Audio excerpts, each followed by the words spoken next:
Change your mind, change your money, change your life. I am Coach Rob Lee Simmons, the host of this podcast, and let me be your tour guide to greatness.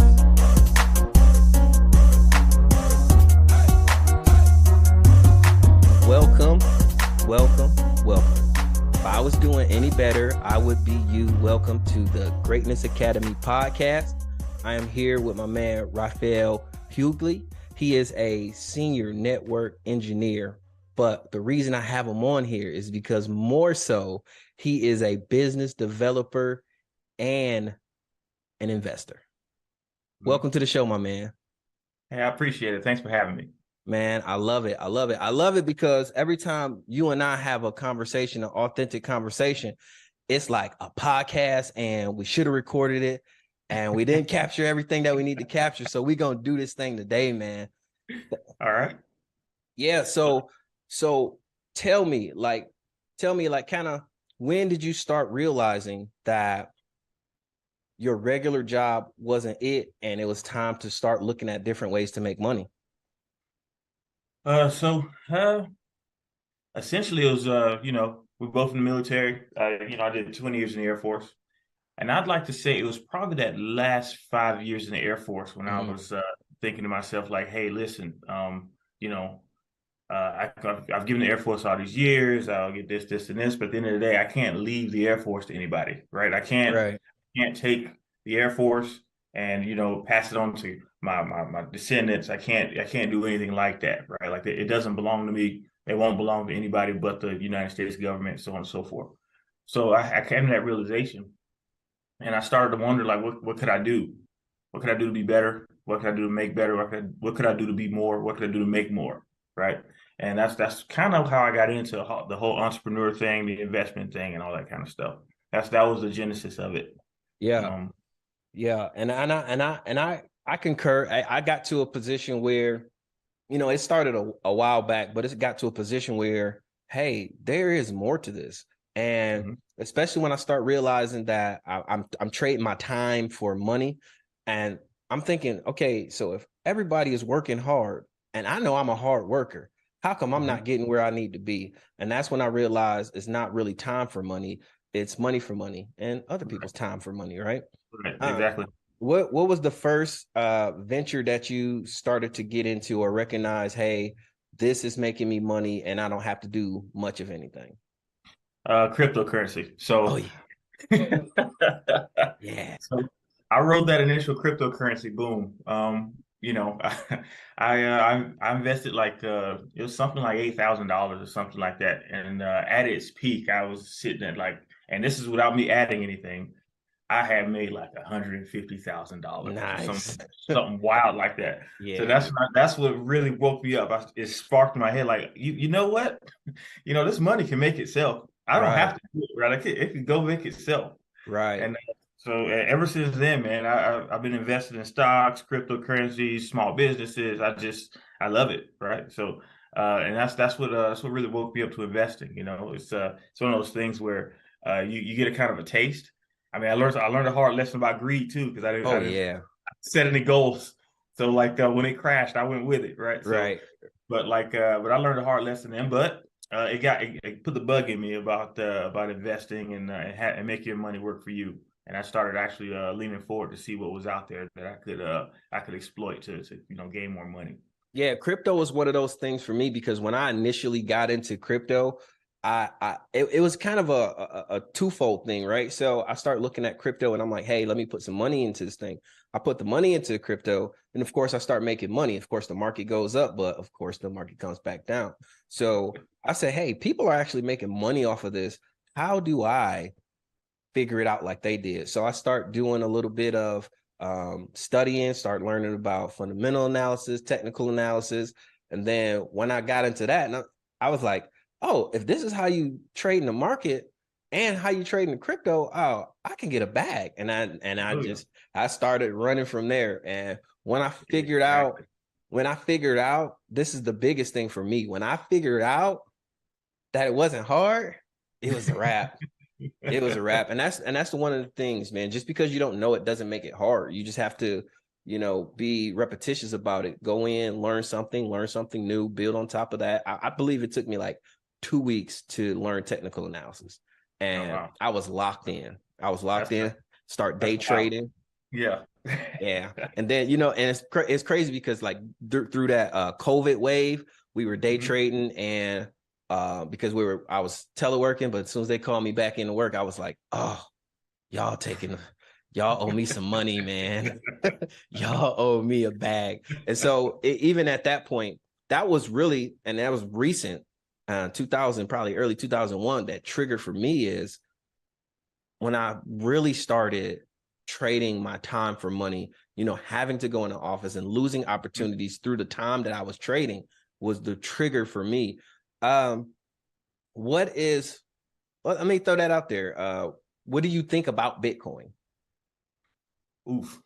It's kind of a love-hate relationship, right? Because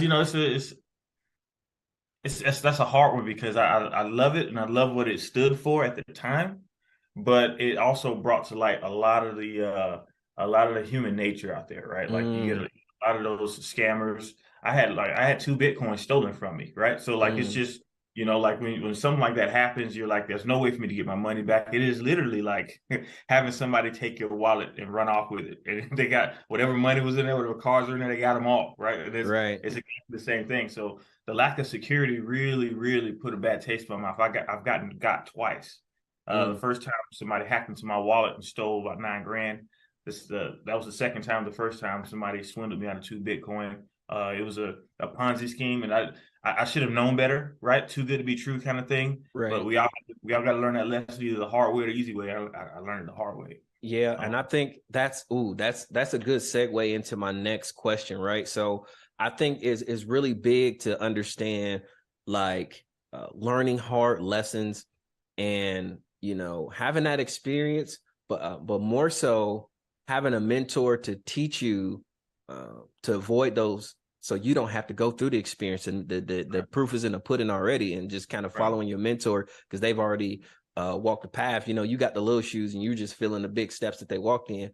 How have your mentors affected the way that you've been investing and look at how to make money? And then would you like to name a few of your mentors or give them some shout out?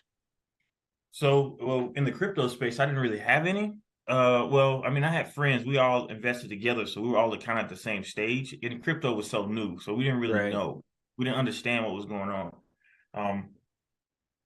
As for mentors, in today's day and age, Merritt Green, he was a retired lieutenant colonel, United States Air Force. He has his business his business MG4 Tech. Curtis Scholl, he really helped me out. He helped me understand business and what it means to actually run a business. Proxy Group is that's his organization, proxygroup.com. Check him out. So like, yeah, those are 2 of my big mentors that really help mold my thought processes around business and how I run things in the businesses I participate in. No, that's good money, man. So let me ask you, I like giving my people free game, man. I want to know some of your tactics. Tell me some of the secrets of business. Let's say I'm a new guy, or I'm looking to start building my business. Say I'm a business owner and I've been in business for a minute. What are some of the and I want you to give us some mentorship. What are some of the hard falls that you've had in business, and what are some things that you would key in or tell somebody, hey, start focusing on this, and everything else will follow itself?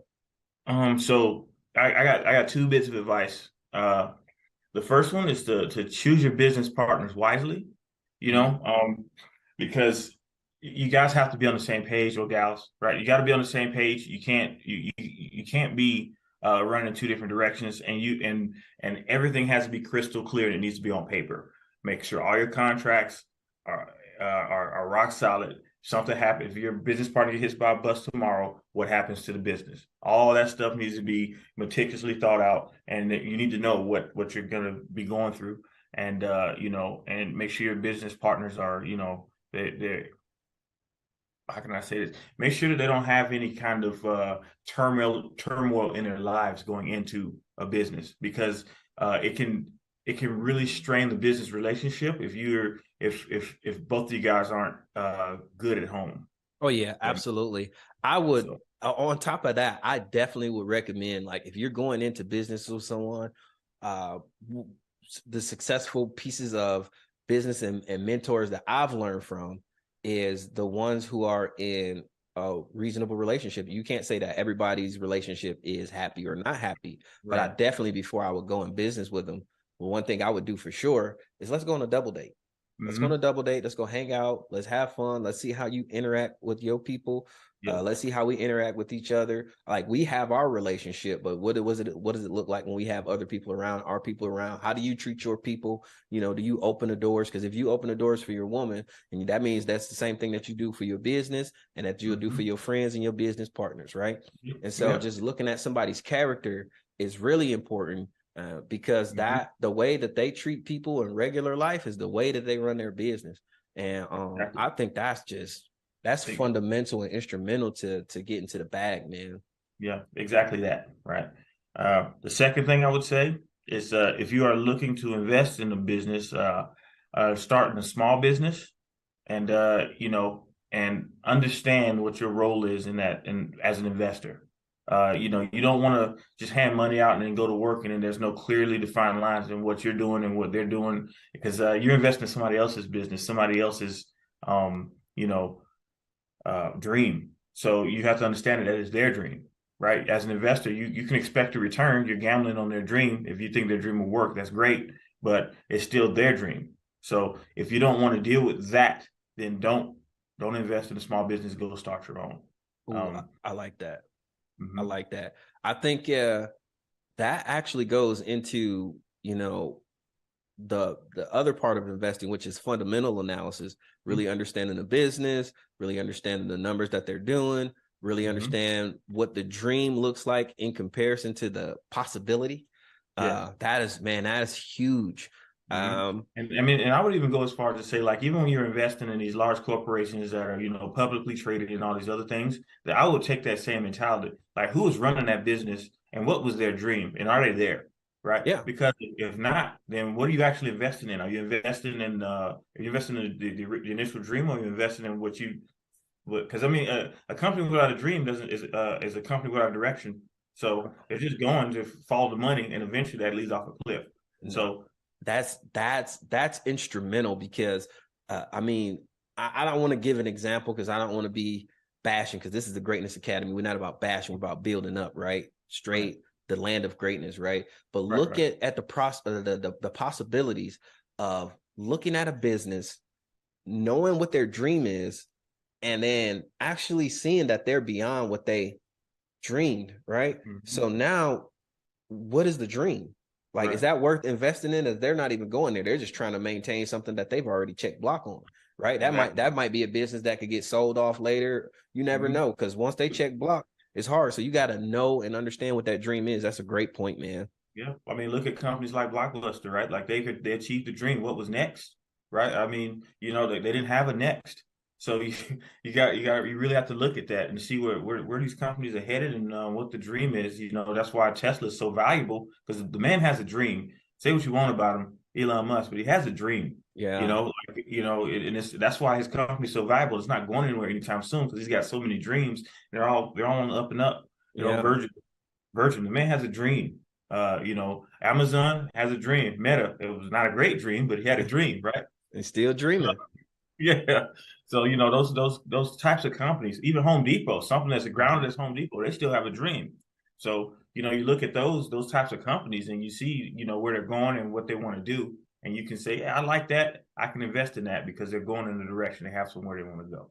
Yeah, and you mentioned back at the beginning of your statement, Blockbuster and their dream, and the fact that they had the opportunity to invest in Netflix, then was like, that's not what we do here. I don't know what to tell you. Yeah, no. I don't know what to tell you. Sometimes you believe in your dreams too hard. Don't pass on a good opportunity. Well, Learn they how achieved to. the dream. They achieved the dream. They didn't go any further than the dream. You Exactly. get there. Now what? You got to have the next step. They didn't have it. Exactly. They'll Evolution, charge, man. yeah, they'll charge people late fees. Right. Nobody wants to pay that. Right. And then when Netflix first came out, it's like, I can keep this DVD for how long?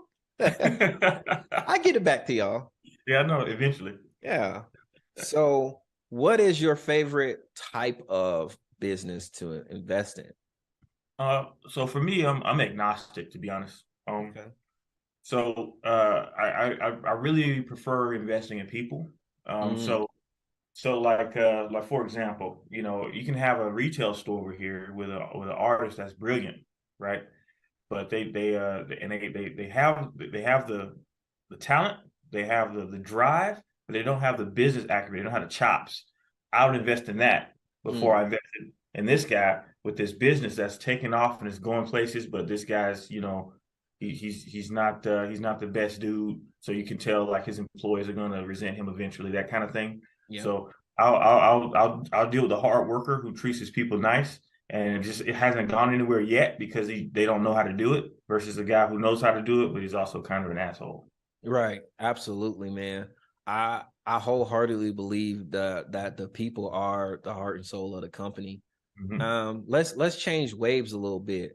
So um really looking at the aspect of not necessarily, I don't want to go into business investing.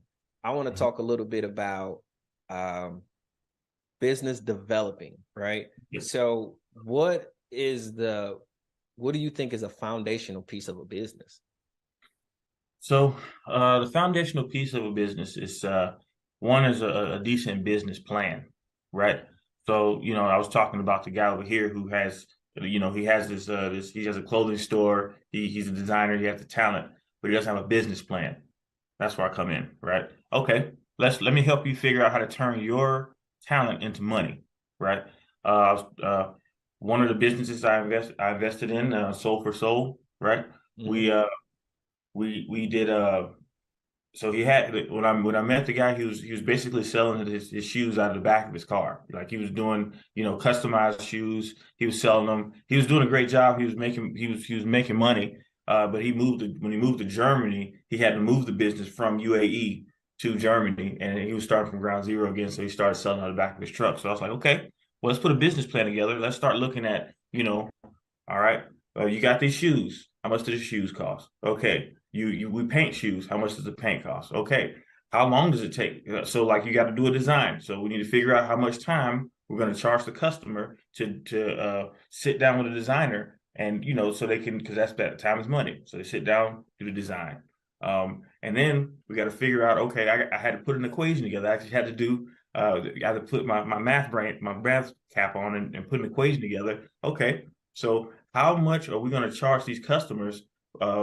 And it varies depending on the complexity of the shoe, the coverage of the paint on the shoe, the amount of time and effort it takes to do the upholstery if they want that. So we had to actually create an equation, which we patented, by the way, to Nice. uh, to to uh, to you know, get this shoe and get everything and figure out how to charge for the time of an artist, and that's not easy because artists, you typically, when an artist isn't like a doesn't have a business mind, they charge based on how they feel, um, versus what the actual value, and a lot of Right. times they undercut themselves and they won't make any money. Right. They'll charge the worth instead of the value. Like, hey, I Right. only paid $10 for this, like $5 worth of the paint. But Mm-hmm. you put 20 years of experience into this. That's Mm-hmm. completely different. That's Exactly. valuable, you Exactly. know? Yep. So time, paint, shoe coverage, because you got to paint the shoe. So you got to know how much paint you put on that shoe. So you got the shoe, you know what size the shoe is. So based on the size of the shoe, you know how much coverage you had to put on the shoe for that this specific design. Right. Like there's a whole equation I put together for that. And we use it to kind of value our product today. And if, excuse my ADHD, because you know I'm about to switch. My mind is about to go in a whole different direction again. But I love just picking your brain and giving people the opportunity to see the possibilities of what you can do. So you did 20 years in the military, Mm-hmm. and you got out and you started doing a few things, start doing some business ventures, started developing a few businesses. Mm-hmm. Also, you have investments in properties and things of that nature. How important do you believe it is to have a plan after the military, and then diversify your portfolio? It's very important. I mean, honestly, like if the best way I can say this is, especially for anybody who's 18 years old, 16 years old, you need to start planning your life, right? The military was part of the plan. So like, I didn't just start the plan, oh, okay, I'm about to retire in 5 years. No, the plan started when I was 16 and my dad was like, hey, you can't stay here past 18. We can't have grown men in this house. So you got to go. Right. Right. So there was two options, college or the military. My grades weren't great. So there was only one option really. Right. So, I got in the Air Force, and then, and even then, I'm, going through the Air Force, you go through tough times in the Air Force, almost derails your plan, right? But even when I got out, I realized, hey, I retire at the age of 38. I have my military retirement. The VA takes care of me too. So, so I have, that safety net that's always going to be there, right? So no matter what, if everything falls apart today, I have properties in Croatia out there in Eastern Europe. I can leave everything behind and go live off my military retirement and my VA benefits and just go live my life and not have to worry about a single thing ever again, right?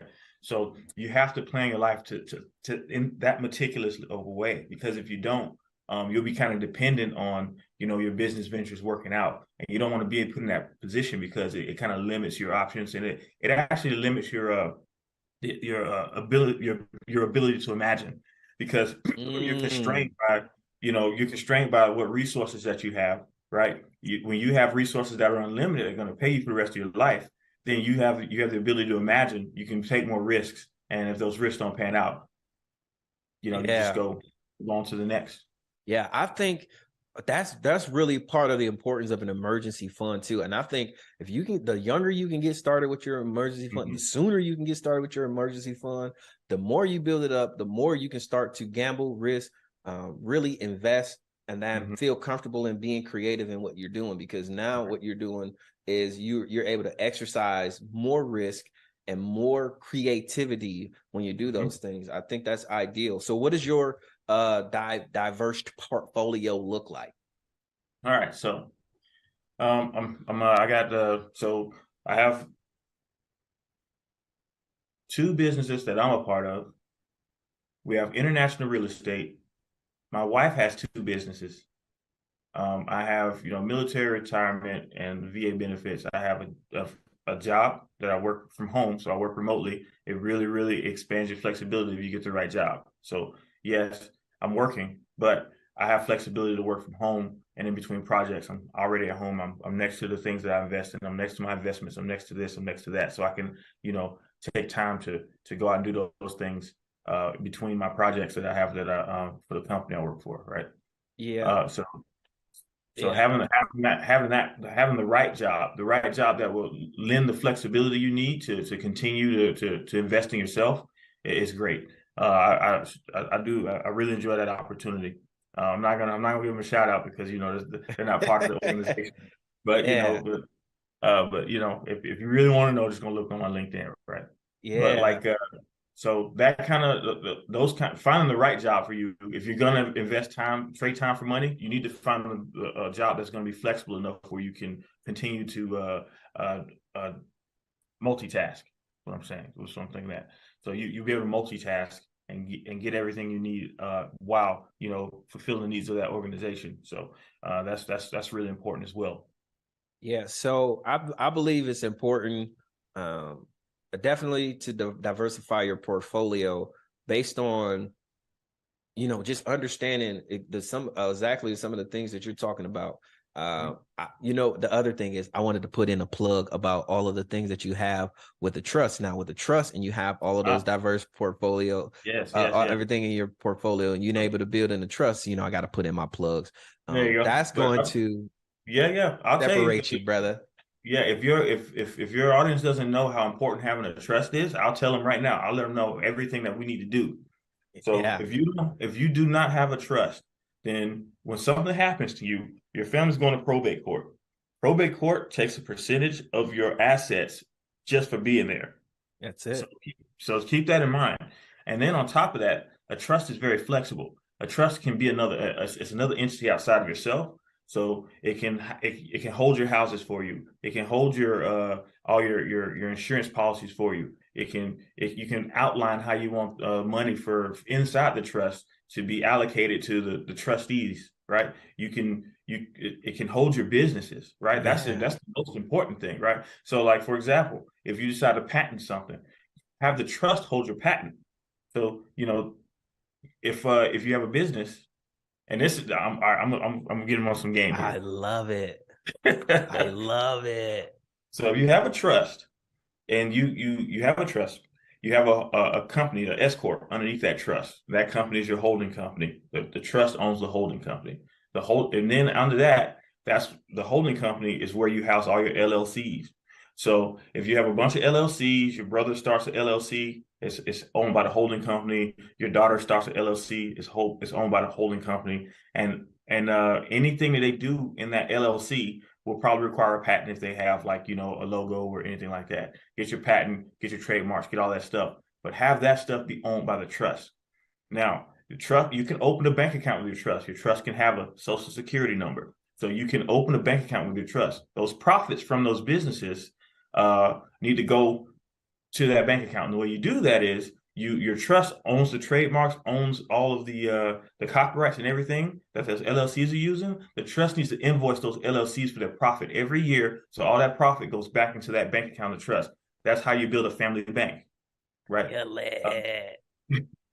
So then you get now you have universal life insurance policies. Universal life insurance policies have they get a cash value. That cash value can be borrowed against. There's no taxes on debt, right? So you borrow against those cash values to invest in new business ventures for fill in the blank company for the next LLC that goes under that S corp. That's how you build generational wealth. That's how it's done. So it's really circular. And when you die, the trust is the beneficiary of your life insurance policy. It goes into that bank account. And now you can lend against that money to another LLC for the next generation. The next generation just keeps going out. That's why the Waltons are so wealthy. That's why Bill Gates is his offspring are going to be set for life, right? Like that's how all these billionaires and millionaires are continuing to perpetuate their wealth. They're using life insurance policies to leverage for debt, and they use that debt to build businesses, and the profits from those businesses pay that debt off. Yeah. And I would tell you the easiest way to do this with a trust. If you got a trust, some kids, and a house, and a life insurance policy, next generation is gold. Because what happens is you get a life insurance policy. The policy is worth the value of the home. And of course, you may want and if you guys want to talk about this, definitely I have a previous episode where DJ Patterson, a financial professional, he can show you how to do this. Myself, I can show you how to do this. And then if you don't like either of us, I know a handful of financial professionals that can show you how to do this, right? So what you want to do is you want to get that insurance policy about the same value of the home, have that policy beneficiary be the trust, have the trust on the home as well. And then when something happens to you, and then that house needs to be transferred to your child, not only is there enough, well, first of all, you have your insurance, it then cashes out, pays for the house, and then your will state, hey, the new owner of the home is your child, and then your child does not have to pay any capital gains or taxes on that home. And on top of that, they own it outright and it's paid off. Boom. Now you got an own home in a generation. Yeah. And that way you avoid the death tax essentially. Absolutely. Because if you die and the trust owns all your stuff, you don't own anything. Yeah, so they look at your estate. Yeah. So all your stuff is passed to your trustees through the trust. It's not, that's the goal, is not to own anything, have the trust own it all. And if you can tie up everything in S corps and LLCs, like for example, right? We have properties in Croatia. I'm going to open an LLC. That's it's a travel agency. So now this travel, I will buy my tickets from my travel agency, right? And now that's a tax write-off for that vacation I just took, because the travel agency is the one that booked the trip. They got all the money, and they get the tax benefits from that. Yeah. So so it goes really deep, man. It really does. If you have multiple cars and you're using Turo, open a car rental agency. And then you use your car rental agency you leverage Turo as a primary mover for your cars in your car rental agency. Now your cars are now no longer liability. They're generating revenue for you. So I mean, there's so many ways. There's so many different ways to leverage all of these different things that we have that nobody's thinking about. You got an extra room in your house that you want to rent? Start an LLC. Now you got a house. Now you got an apartment rental agency, right? Like so many ways you can do it. And people are just oblivious to it because they don't know. And it's up to us to spread that knowledge, right? Absolutely. If you don't know, come see me. He gave you the free game. I'm charging you. So either do it or come to me, give me the bag, and I'll help you make a bag. There you go. I love it. I love it. Just so you guys know, he's helping me set up my trust. So yes. I am using his services, and it's top notch. Yes. And then I definitely appreciate your business. I appreciate your friendship. We're getting closer to the end of this thing, man. So I want to go into, the one thing I usually ask all of my guests coming on here. What is the one time biggest purchase that you made? And then how did it make you feel? Oh, my house for sure. Oh my God. My starter home is a $500,000 home, right? So just think about that, right? I'm blessed enough to retire because I was, jumping around from base to base in the military, and I was young, so I wasn't really thinking about investing my money in property like that. But I was able to accumulate enough assets and accumulate enough wealth where I could come and purchase my house. And and then obviously you got to have some credit to do it. But I was truly blessed to be able to start my life with a house that is this valuable, and I really I'm really appreciative of that, and I'm really thankful. Yeah, that's dope, man. That's dope. I like your shirt, by the way. You know what I'm saying? I like the colors you wear. Yeah, I wasn't gonna say anything, but since you brought it up, those colors you wear, and they're real nice. Maybe man. You probably should have considered those colors a couple years ago. Yeah, but, we'll conversation for another time if anybody knows what we're talking about. Yeah. Everybody can't be first, but I figured, man, you know what? Let me get on your level today. You know what I'm saying? That's what that is. But definitely, man. Hey, thank you. I really appreciate you for coming on. On the show, we always say winners win, and when you win, we win. And I want to thank you for being a winner, brother. I appreciate it, bro. And hey, I'm happy to come back anytime. If I get 1 million views, then it sounds like we need to get on the business together and open this YouTube channel. Yeah, absolutely. We'll double back. I appreciate it, man. We are out. Boom. Thank you for joining the podcast. And remember, change your mind, change your money, change your life. We out.